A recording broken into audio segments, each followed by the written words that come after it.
días. Voy a presentar la información que corresponde a los trabajos que realizamos en la empresa agromédica del SRL junto con mis socios Sebastián Viana e Ignacio Beriao.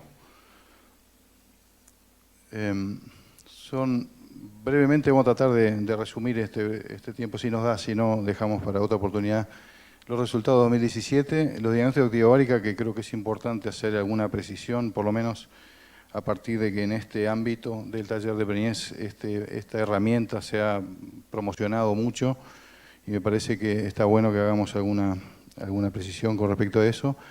La información de todos estos años de pérdida de ternero que hemos ido presentando y si da el tiempo, hablar algún puntito sobre genética. Primero vamos a mostrar un poquito las características. Estos son unos 120 clientes más o menos, productores de todo tipo de características, grandes, chicos. Básicamente es el 38%, es muy parecido a lo que presentamos el año pasado, porque evidentemente muchos de ellos son los mismos.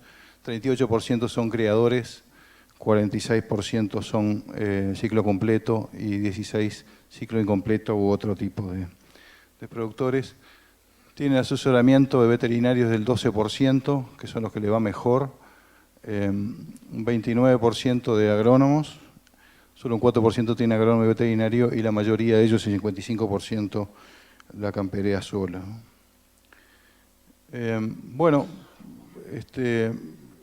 Revisa sus toros, hace un examen andrológico el 41% de los productores de nuestros clientes, un 5% hace analizar con semen y no revisa sus toros el 54%, ¿no?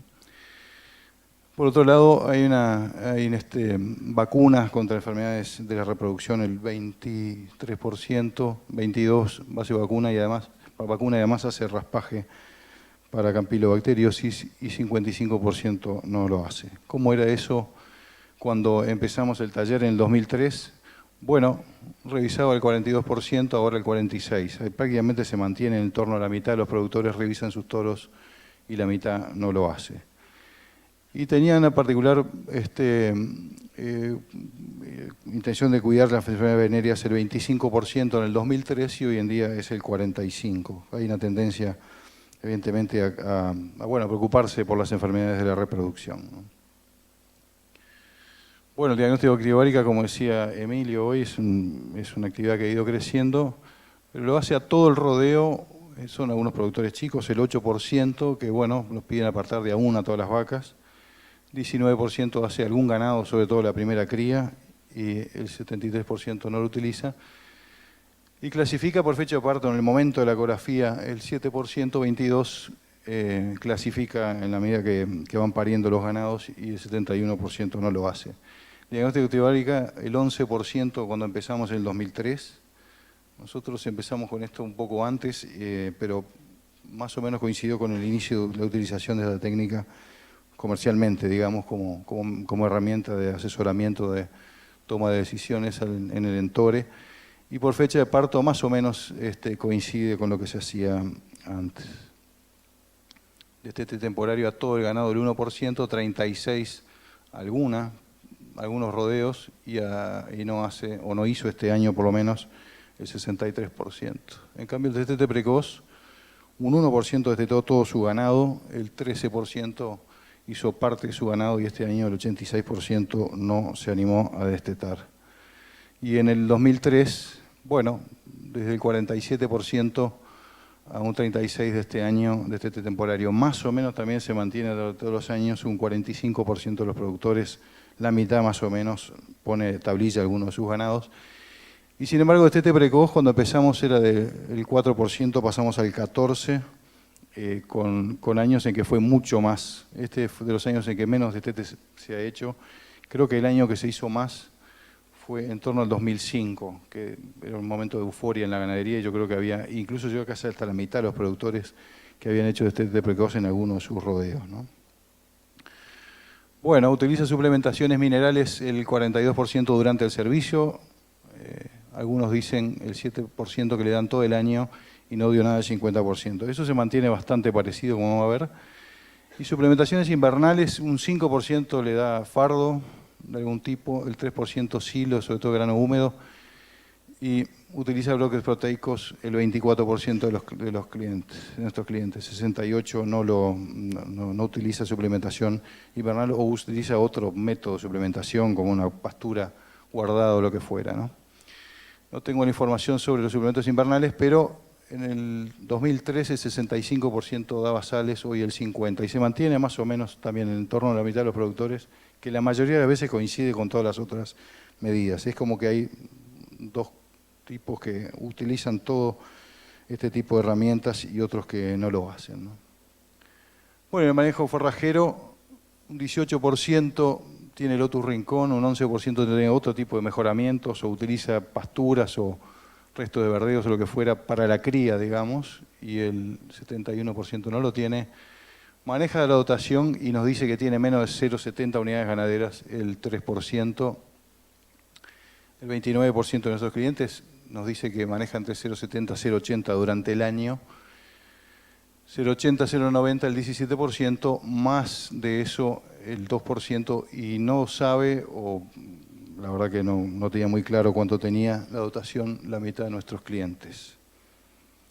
Esto sí, a nosotros impresiona cómo ha ido bajando los mejoramientos forrajeros que han destinado a los productores. La cantidad de productores que tienen mejoramientos forrajeros que utilizan de la cría, ya sea para la recría o para el cuidado de sus vacas en invierno, ¿no? Notoriamente un descenso importante que creo que es un tema a nivel nacional bastante importante.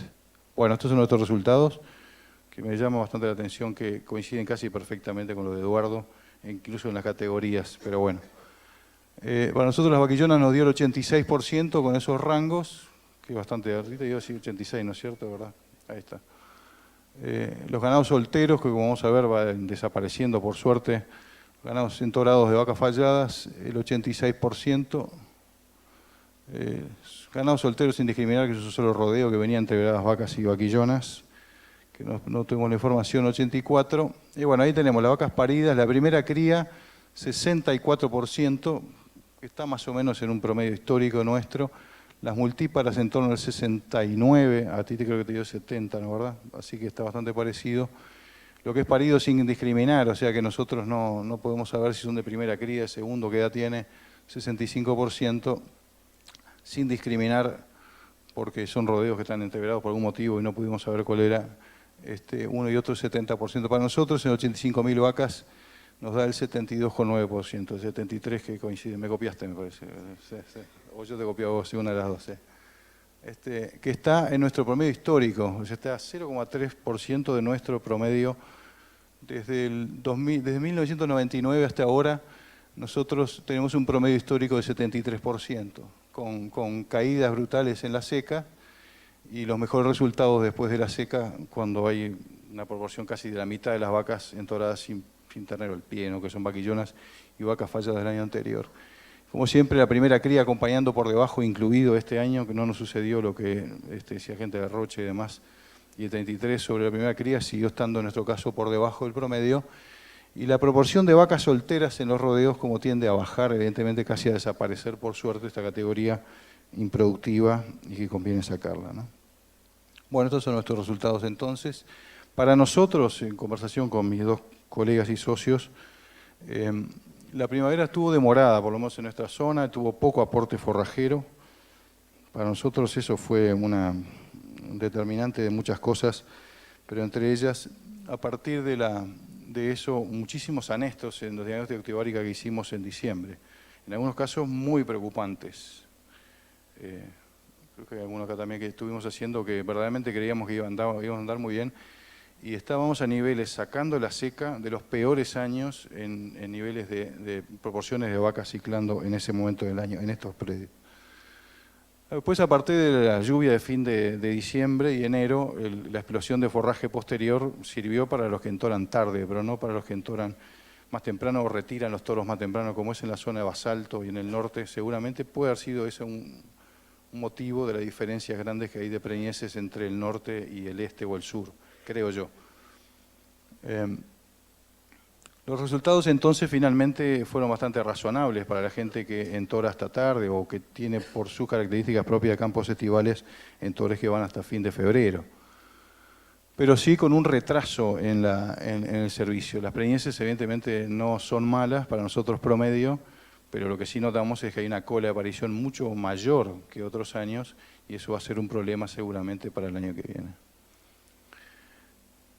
Y también notamos en muchos predios una menor diferencia entre la cabecera y la cola de la aparición, que eso creo que corresponde a la falta de oferta forrajera de primavera que agarró mal a la cabecera y agarró mucho mejor a la cola. En ese bajón de condición corporal que tienen las vacas después que paren, esa exigencia que tienen esos primeros días de la lactación, es evidente que el déficit fue mucho mayor en la cabecera que en la cola.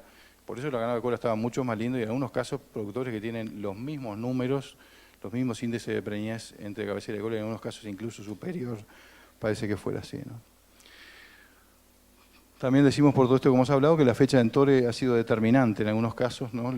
Yo en casa sacamos los toros a fin de enero porque estamos en basalto y no podemos, se puede ir muy tarde la aparición y evidentemente eso también nos afectó.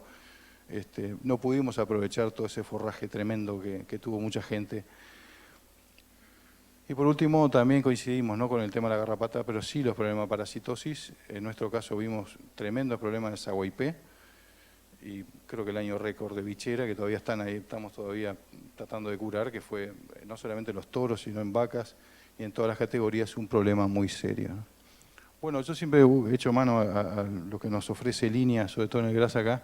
Vieron cómo lo de arriba, septiembre, octubre, noviembre, vieron cómo, digamos, la oferta forrajera no fue suficiente. Incluso en diciembre, y miren toda la zona de Eduardo, incluso en la nuestra, nosotros trabajamos más que nada en Durazno, Tacuarembó, Río Negro y norte de Florida, es la que está muy afectado. En diciembre todavía no había habido una oferta forrajera, recién en enero y en febrero tuvimos razonablemente mejores pasturas y por eso explica para nosotros un resultado que no es malo, pero no es récord como quizá mucha gente podía esperar en nuestra zona, ¿verdad?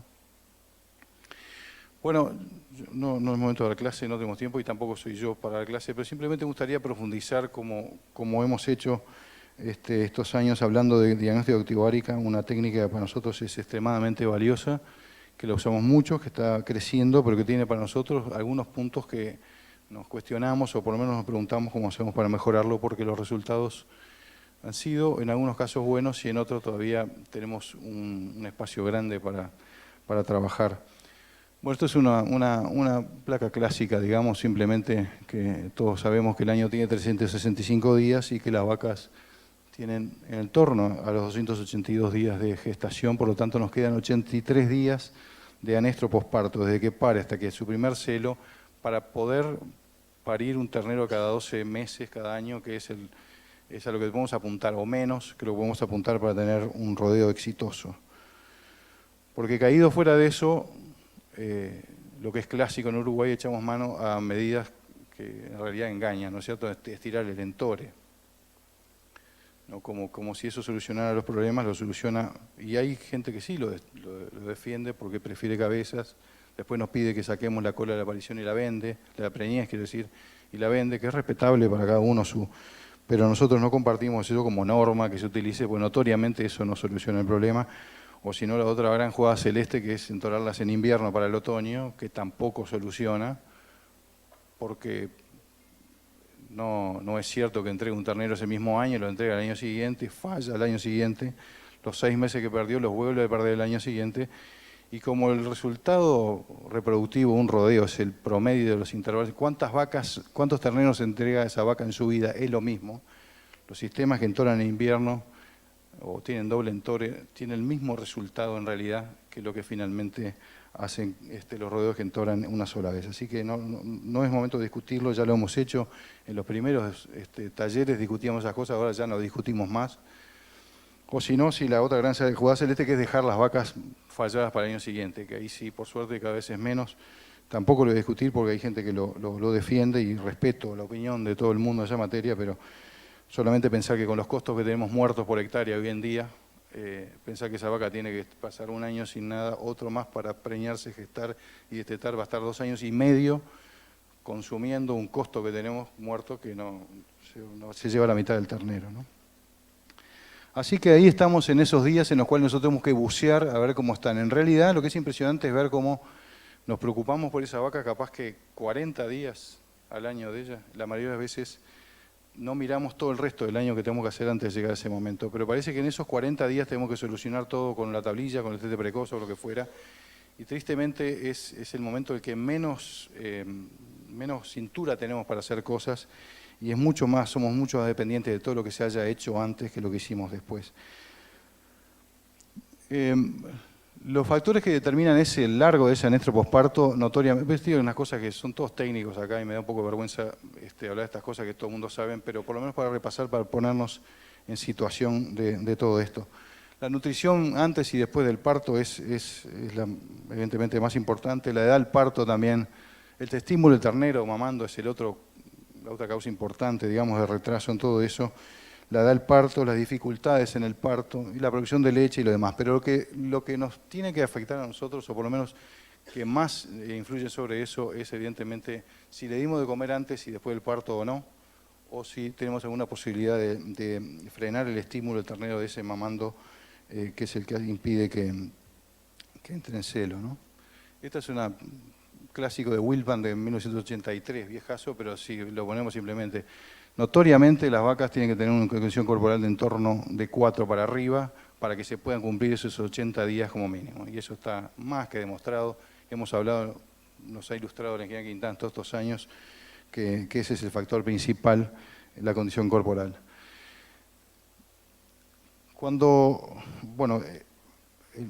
La ultrasonografía, la ecografía es la que ha hecho el aporte más grande en los últimos años al estudio de los fenómenos reproductivos, las cosas que ocurren en el ciclo de la vaca, incluso también en el anestro de la vaca. La doctora Quintana es especialista en esto, yo creo que se ha especializado en Escocia con esto, ¿sí o no? Sabe mucho de estas cosas, mucho que debería ser ella la que está acá explicando estas cosas, pero lo voy a hacer brevemente.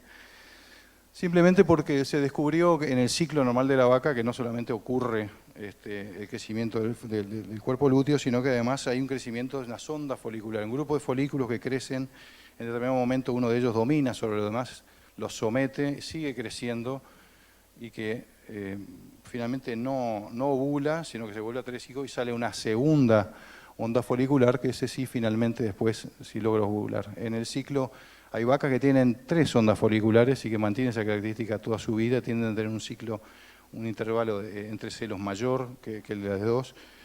Pero lo mismo de esto ocurre después que la vaca pare, salvo que nosotros, esa otra gran categoría que hemos inventado los uruguayos, de la vaca en anestro profundo, que es la vaca que ni siquiera tiene una onda folicular, es decir, el estado es tan calamitoso que ni siquiera tiene eso. Eso sí detectamos con relativa facilidad, pero basta mirar las vacas o palpar los ovarios, que es relativamente sencillo, ¿no? Pero sí ocurre que hay una onda folicular que está afectada o depende de ella que nosotros logremos que ese folículo termine ovulando y al cual afecta notoriamente la actividad del ternero mamando. En las vacas de carne hay como un retraso porque el ternero está continuamente mamando y estimulando y impide que finalmente ese folículo termine ovulando. En las vacas lecheras, por ejemplo, al destetarse el ternero enseguida y hacer un ordeño mecánico, ese intervalo es mucho menor.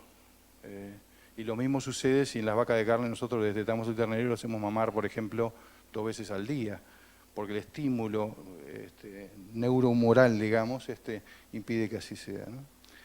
Por eso a nosotros lo que nos interesa con la diagnóstica ictibárica es ver si acá hay, primero, si hay una onda folicular o no la hay, y antes que eso, si la vaca está ciclando o no está ciclando, o si está recontra muerta. Y a nosotros eso nos plantea ahí una dificultad muy grande en la diagnóstica ictibárica, que nos ha significado muchas dificultades y resultados a veces no tan buenos, para ser justos y honestos en algunos casos, ¿no? El diagnóstico ictibárica, que consiste en simplemente colocar el ecógrafo sobre los ovarios de las vacas, para nosotros tiene un primer problema, que es que hay que usar un equipo bueno y que hay que usar la frecuencia apropiada. Yo, haciendo un día diagnóstico ictibárica con Graciela, ella, la verdad que yo usaba una frecuencia de 5, y ella me decía, no sé qué estás viendo ahí, y era cierto, yo la verdad que no me daba cuenta de lo que estaba perdiendo y los errores que tenía de concepto. Yo creo que hay que utilizar una frecuencia de 7 o más, si puede ser de 8, mucho mejor. Ya saben que es al revés, cuanto más frecuencia, menor profundidad, pero más detalle. En ese caso sí lo vemos, un cuerpo lúteo en esa forma, es fácil de ver y no es quizá lo más problemático. Hay unos colegas que lo hacen a mano. Antes que hubiera los ecógrafos se hacía a mano. Y yo comprendo un cuerpo lúteo es relativamente sencillo, tocar, palpar, pero también tiene errores. Lo que sí es muy difícil es cuantificar el tamaño de los folículos. Que hay colegas y hay palpadores, pero hay un millón de trabajos que muestran el trabajo de los mejores palpadores contra el ecógrafo y que los errores son enormes, la diferencia son enormes los errores que hacemos al palparlo a mano. Por lo tanto, para mí es un trabajo que hay que hacerlo con ecógrafo, con un buen equipo y con una profundidad, con una frecuencia por lo menos de 7 para arriba, ¿no? Detectar los cuerpos lúteos para mí es lo más satisfactorio, lo más fácil cuando llegamos y vemos que está ciclando, porque ver un cuerpo lúteo es sencillo. Incluso vemos preñez, lo ponemos todo dentro de una sola bolsa y eso es sencillo. Y sirve como piso, digamos, si nosotros vemos que un ganado está con el 70% con cuerpos lúteos, con una estructura que nos indique que está ciclando, ese es un piso. De ahí para arriba, cuando vamos a la palpación final, no baja el 70%. Normalmente es mayor. Tiene que haber una desgracia tan grande para que deje de ciclar, o haber una enfermedad venérea, que también ha sucedido. Me imagino que a uno le habrá pasado. Estaba ciclando el ganado y sin embargo se perdió el 40%, que también sucede, ¿no? O sea que desde ese punto de vista, el diagnóstico de activaórica no tiene mayores inconvenientes, porque nosotros detectar un cuerpo lúteo lo vemos, o una preñez chica de 30 días la vemos. No nos interesa también saber si es un cuerpo lúteo de principio, de fin o de medio, que puede servir a otros fines. Un CL1, CL2 o CL3, como clasifican los americanos, que ya no tiene mucho sentido. El problema es detectar y diagnosticar si hay una onda folicular primero, que ese sí es un problema, porque en puridad nosotros, para poder decir que hay una onda folicular, hay que hacer una ecografía seriada. Todos los días hay que ir a hacerlo. Esa es la historia que yo tenía de Graciela, que te hacían levantar temprano en Escocia para ir a tocar a las vacas para ver si efectivamente eso se parecía a una onda folicular. Nosotros vamos un solo día y vemos el corte de un ovario que aparentemente tiene un folículo dominante y otros más chicos, pero no podemos garantizar que eso sea. Es que esa es una primera gran dificultad, que nosotros suponemos que es mejor que nada, es mejor que hacerlo a mano, mejor que una cantidad de cosas. Pero en el problema del diagnóstico del tipo digamos, de folículo, para nosotros es de las cosas más difíciles de hacer. Incluso si nosotros vemos un ovario que esté con ondas foliculares, pero esté el inicio de la onda folicular, tampoco lo podemos definir porque no hay ninguno un poco más grande que el otro, ¿no? Esa es una dificultad que hay que ser honesto que tenemos en todo esto. Pero además hay otra cosa adicional. No es cierto que porque haya una onda folicular y nosotros le cortemos el estímulo del ternero, vaya a reaccionar. No es lineal y nos ha pasado. Por ejemplo, si hay una vaca que está relativamente en buen estado, tiene una onda folicular, faltan 5, ya termino, y estoy muy cerca del parto, no le di el tiempo suficiente, no va a responder. Pero también es cierto que está demostrado que hay vacas que, aunque tengan una onda folicular y yo les corte el freno, que significa el estímulo ternero mamando, también ese efecto depende de cómo fue su alimentación antes del parto. O sea que yo puedo estar ahí y ver la onda folicular y decir es probable que funcione, pero tampoco ahí puedo asegurarlo. De modo que lo más fácil para nosotros es cuando está ciclando el ganado, porque es lo más fácil. O cuando está recontra muerto, nuestro diagnóstico es un poco más fácil. Lo más difícil para nosotros es cuando estamos frente a este tema de diagnosticar si es o no. Y para nosotros, quizá cuando estamos frente a esa situación con un productor que tenemos que, bueno, sugerirle si va a poner una tablilla o no poner una tablilla, también tenemos que tener en cuenta otras cosas que no son lo que vemos en el ecógrafo. Por ejemplo, el estado de las vacas, por ejemplo, la edad de los terneros, si nos permite hacerlo, y también su propia historia de cómo fue el invierno, cómo lo trató el ganado, cómo parió el ganado, que es bastante determinante de si la tablilla va a tener o no efecto. Así que es una medida no tan precisa, digamos, o como nos quieren a veces los productores. Si le pongo tablilla se va a alzar sí o no, depende de muchas otras cosas y por eso el resultado es un poco más variable que lo que nosotros pensamos que puede hacer, ¿no? ¿Sí? Acá, perdón, disculpa. Bueno, por último, así no vamos muy tarde, Horacio, nosotros en todos estos años hemos presentado los resultados de pérdida de terneros de por lo menos 7 rodeos, que en un momento fueron 9, que nosotros trabajamos más cercanamente. Son datos obtenidos por los propios dueños o los encargados del establecimiento en cuanto a las pérdidas de las preñeces, ¿no, verdad? El peor de los años notoriamente fue en la seca, cuales se perdieron hasta vientres y demás. Pero después en el promedio de los años, a nosotros nos da, sumando todos esos, salvo el año de la seca, que son más o menos 75.000 vacas, que es un número importante, son más, porque son en promedio 7.000 y algo de vacas y son 12 años de registros. Nos da más o menos un 3,6% de vacas abortadas, siempre considerando que los veterinarios jamás nos equivocamos en el diagnóstico, ni en ningún otro aspecto en la vida. Y un 3% más o menos de muertes al parto y un menos del 1% después de las 24 horas de nacido. Y eso puede tener errores, seguramente que sea así. Y es increíble cómo hay productores que están muchísimo más abajo y muchísimo más arriba otros, ¿no? Hay productores que mantienen índices de abortos bajísimos, el 2%. Yo creo que debe tener que ver con el tipo de suelo y con lo que fuera, con la posibilidad de tener enfermedades como la neospora canina, como la leptospira y demás, y otros que tienen campos más limpios y lo controlan un poco mejor, ¿no? Lo que sí es impresionante es ese número, que además son de productores que toman medidas bastante concretas, pero se estima, ya terminó Horacio, se estima que más o menos un 10% de las vacas en Uruguay pierden sus gestaciones, ¿no? De modo que, y van a ver que el dato que va a surgir de diagnóstico de gestación en todos estos 15 años, los 14 previos, si ustedes sacan ese número, lo multiplican por la vaca que se entoran y le sacan el 10%, es lo que va a resultar de DICOSE del año que viene, así exactamente, ¿no? Parece un chiste, pero ha coincidido siempre. Pero si entoramos más o menos 4 millones de vacas, hay 2.800.000 más o menos vacas preñadas, hay 2.800.000, hay 280.000 gestaciones logradas que no entregan un ternero, que es un número altísimo. Si nosotros nos preocupamos mucho por mejorar 2, 3, 4% los índices de gestación, estaría bueno que hagamos por lo menos algo por tratar de mejorar lo que ya logramos y lo perdemos de abortos, de muertes al parto o al pie de la madre, ¿no? Hubiera querido mencionar algo sobre el tema de genética, porque también es otro tema que lo hemos discutido muchísimo, sobre todo en los primeros talleres. La discusión sobre el tema del tamaño, que lo discutimos muchísimo, cómo afectaba, sobre todo la visión de los que creen que es un animal demasiado grande, obviamente, que la industria quiere más grande, pero que el criador quiere un poco más chico, y esa dualidad de criterios. Cómo afecta a ese animal con requerimientos de mantenimiento mayores. Yo creo que el efecto peor que eso es el efecto que tiene sobre la pubertad tardía, sobre lo que falla la primera cría y lo mal que cría ese primer ternero. Me da la impresión de que todo ese efecto en la vida del animal es mucho más nocivo que lo otro. Me parece que esas vacas grandes después terminan pariendo casi todos los años, pero me parece que lo peor es el efecto que tiene al inicio de su vida.